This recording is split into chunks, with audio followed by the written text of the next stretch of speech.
Sadhguru, what is so wrong about praying for one's mother's health that a guru would never see his disciple again? Ramakrishna saying what he said, for Vivekananda he has set different standards.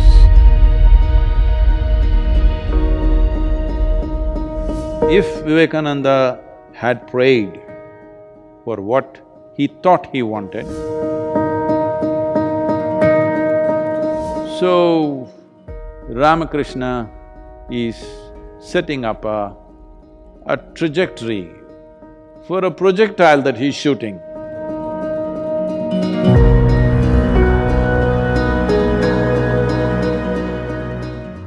Namaskaram, Sadhguru. You have told us a beautiful story of Swami Vivekananda and Ramakrishna Paramhansa. Swami Vivekananda's mother was seriously ill, and Ramakrishna told him that had Vivekananda prayed to Kali for his mother's health, Ramakrishna would never see him again. Sadhguru, what is so wrong about praying for one's mother's health that a guru would never see his disciple again? Now you're exposing how horrible the gurus are.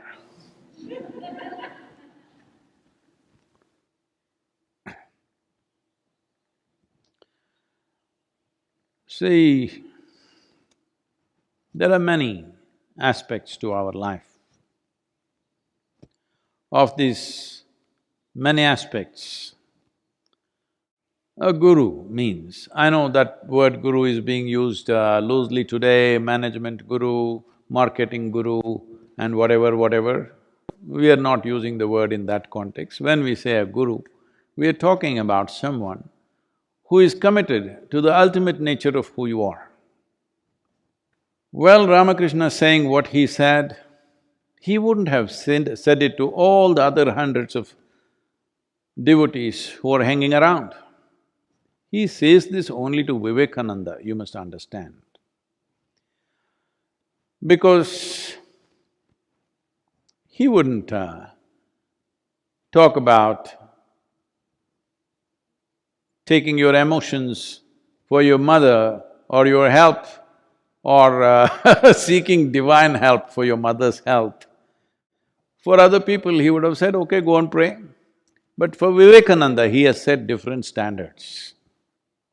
Because he is expecting this man to do something much more than what others will do. If he has to do those things, he should not be an asking fool. That he is not somebody who stands in front of the Devi and asks, I want this, I want that. So, for your mother's health, what he that moment needed was money. So he wants to go and ask for money. If money doesn't work, what's the next thing? You ask for a miracle. If miracle doesn't work, what is the next thing? You will ask him to raise the dead. Well, Ramakrishna knows the progression of human mind. Initially, you will say, my mother should be healthy, but she fell ill. Then you will say, I should have the money to get her treated. It didn't work. Then you want a miracle. Simply like that, she became well. Didn't work, she died. Then you want to raise the dead. So Ramakrishna, in one moment, he's seeing through this nature. And above all, he is looking at… he's preparing Vivekananda to be his instrument. And he wants a fine instrument, not a crusty one. So, preparing his instrument, is it more important than Vivekananda's mother? This is not one against the other.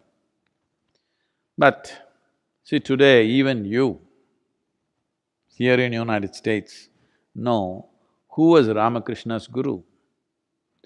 Do you know his father's name? Do you know his mother's name? Do you know his uncle, his brother? You know only his guru's name. Because for Vivekananda, Ramakrishna has become his dharma. he breathes him.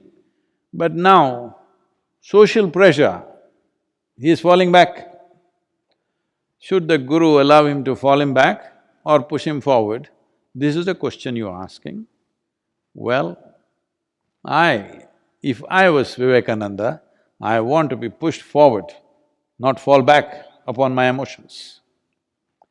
And anyway, if money could save her life, I'm sure Ramakrishna would have provided something.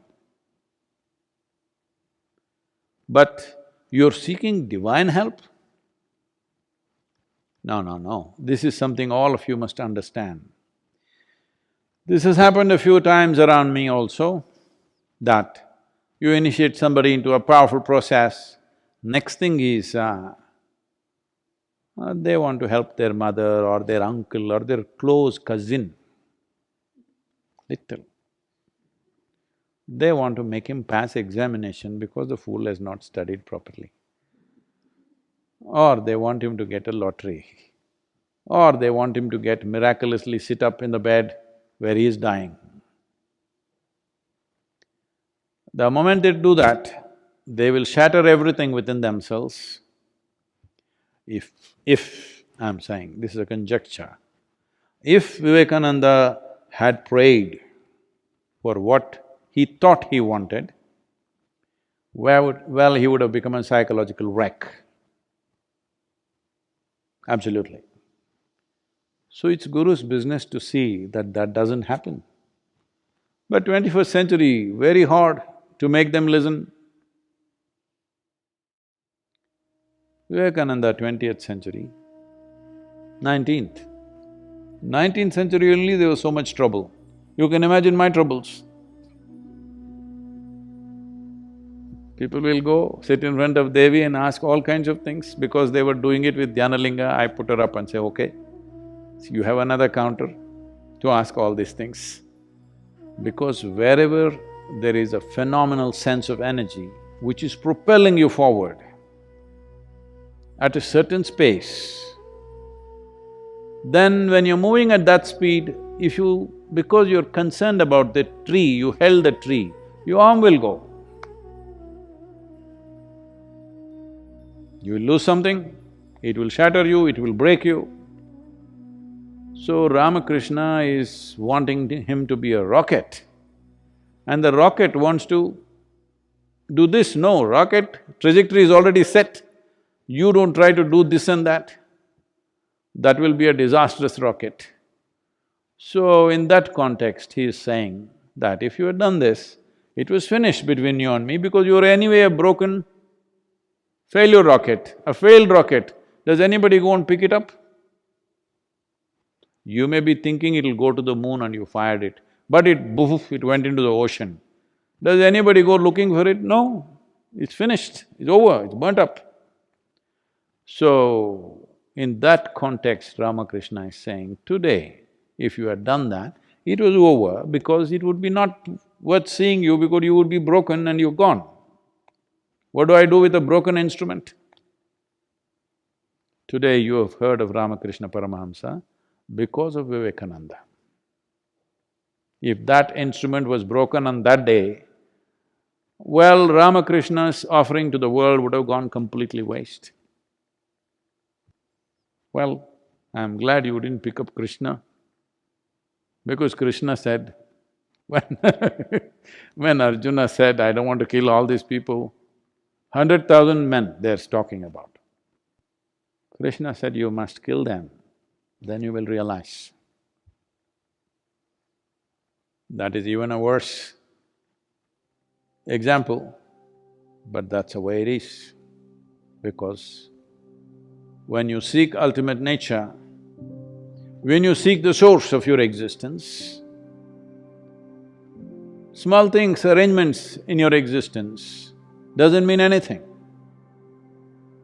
If it means something, you do something to somebody, not because it means something to me. Let me tell you this, today is Guru Purnima, I'll tell you, don't tell anybody, okay? Whatever I'm doing, serving food to people who are starving, free education that's going on to thousands of children, so health support, the health initiatives that are going on for people who are deprived of that, and planting trees, Kaveri, all this I'm doing because it means a lot to them, not because it means anything to me. If I close my eyes, I'm done with the world, with everybody. I'm talking not just about you or somebody, everybody, everybody, that means everybody. If I close my eyes, they're all gone, they're dead. But I do these things because it means so much to them. Without fulfilling those things, they will never even aspire for anything bigger. Right now somebody is hungry, are you going to talk to him about enlightenment? That'll be cruel. So we feed him, not because I get some great satisfaction in feeding him, no. I've always been saying, I have no satisfaction in anything that I do, including spiritual work. Whenever people ask me, Sadhguru, you must be having so much fulfillment seeing all these people joyful, blissful. What is my problem? They're joyful, blissful, miserable, what's my problem? I have no problem. Because they have a problem, I reach out. Because I didn't see them anything other than as myself, I reached out, that's all. But if I shut my eyes, I'm done. I'm done with the world. I'm done with everybody and everything. Oh, so much work has happened, people are saying, how will you… who will carry your legacy, Sadhguru? Who will you appoint next? Nobody. If they're interested, they'll carry it on. If they don't think it's valuable, they'll drop it, it's up to them. I leave it to them. If they have not seen the value, if people have not seen the value of what's being done, let them drop it and convert this into a hospital or a school or something. Because that is how most spiritual organizations end up. I don't believe Isha Yoga Center will end up that way because many people have seen the value of it. Even though I constantly nag them, trouble them, create impediments to their work, make their work more and more difficult. This is not for any sadistic satisfaction, just to see how much it means to them. They have proven that it means a lot to them. Life or death, they will do that. Whether I am there or not, they will do that. So, maybe not everybody, but a whole lot of them will do that.